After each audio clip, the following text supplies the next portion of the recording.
ദൈവത്തിന് സ്തുതി. എത്രയും ബഹുമാനപ്പെട്ട വൈദികരെ, അധ്യാപകരെ, മാതാപിതാക്കളെ, എൻ്റെ പ്രിയപ്പെട്ട കൂട്ടുകാരെ, എന്നെന്നും ജീവിച്ചിരിക്കുന്ന യേശു ക്രിസ്തുവിന്റെ നാമത്തിൽ എൻ്റെ സ്നേഹവന്ദനങ്ങൾ. ഇന്ന് നിങ്ങളോട് അല്പസമയം എനിക്ക് പങ്കുവയ്ക്കാൻ കിട്ടിയിരിക്കുന്ന വിഷയം പ്രത്യാശ അല്ലെങ്കിൽ ഹോപ്പ് എന്നുള്ളതാണ്.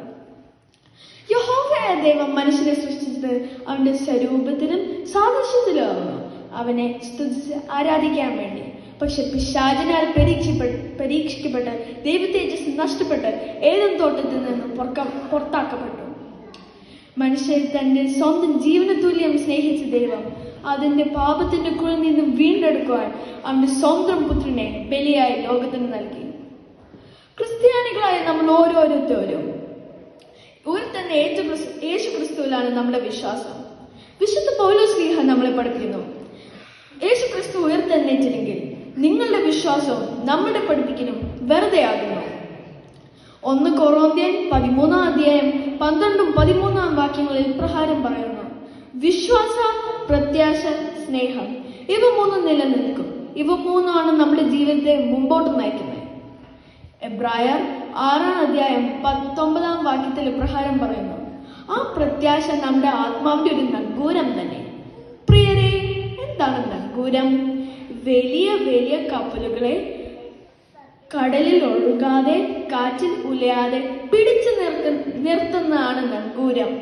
നമ്മുടെ ആത്മീയ ജീവിതത്തിന്റെ നങ്കൂരമാണ് യേശു ക്രിസ്തു. ഇയ്യോബിന്റെ പുസ്തകത്തിൽ 1-ാം അധ്യായത്തിൽ നമ്മൾ പഠിപ്പിക്കുന്നു, സർവസമ്പന്നനായ ഇയ്യോബ് എല്ലാം നഷ്ടപ്പെട്ട് കുഷ്ഠം ബാധിച്ച് ചാരത്തിലിരുന്നു. അവന്റെ ദൈവം അവനെ കൈവിടയില്ല എന്ന് അവൻ പ്രതീക്ഷ വെച്ചു. കേട്ടിട്ടില്ലേ കൂട്ടുകാരെ, 3-ാം വയസ്സിൽ പോളിയോ ബാധിച്ച് ഒരിക്കലും നടക്കില്ല എന്ന് വിധി എഴുതിയ ഡോക്ടർമാർ പറഞ്ഞ് അമേരിക്കയിലെ വിൽമ റുഡോൾഫിനെ പറ്റി? 1960-ൽ 3 ഗോൾഡ് മെഡൽ ഒളിമ്പിക്സിൽ മേടിച്ച് അവർ ലോകത്തിന് മറുപടി പറഞ്ഞു. പ്രിയരെ, നിങ്ങൾക്ക് രോഗങ്ങളാലോ വിഷമങ്ങളാലോ കുടുംബ പ്രശ്നങ്ങളാലോ സാമ്പത്തിക ബുദ്ധിമുട്ടുകളാലോ നമ്മളെ തകർക്കാനോ അവസാനിപ്പിക്കാനോ അല്ല, മറിച്ച് മനുഷ്യന് ജീവൻ നൽകി അമ്മയുടെ ഉദരത്തിൽ വളർത്തി ഈ ലോക ജീവിതത്തിൽ നമ്മൾ അയച്ച നമ്മൾ ഓരോരുത്തരുടെയും റെസ്പോൺസിബിലിറ്റീസ് അറിഞ്ഞ് നമ്മൾ ദൈവ മുമ്പാകെ നടക്കുവാൻ എന്ന് നമ്മൾ പ്രാർത്ഥിച്ചുകൊണ്ടിരിക്കട്ടെ എന്ന് അവസാനിപ്പിച്ചുകൊണ്ട് ഞാൻ പ്രാർത്ഥിക്കുന്നു.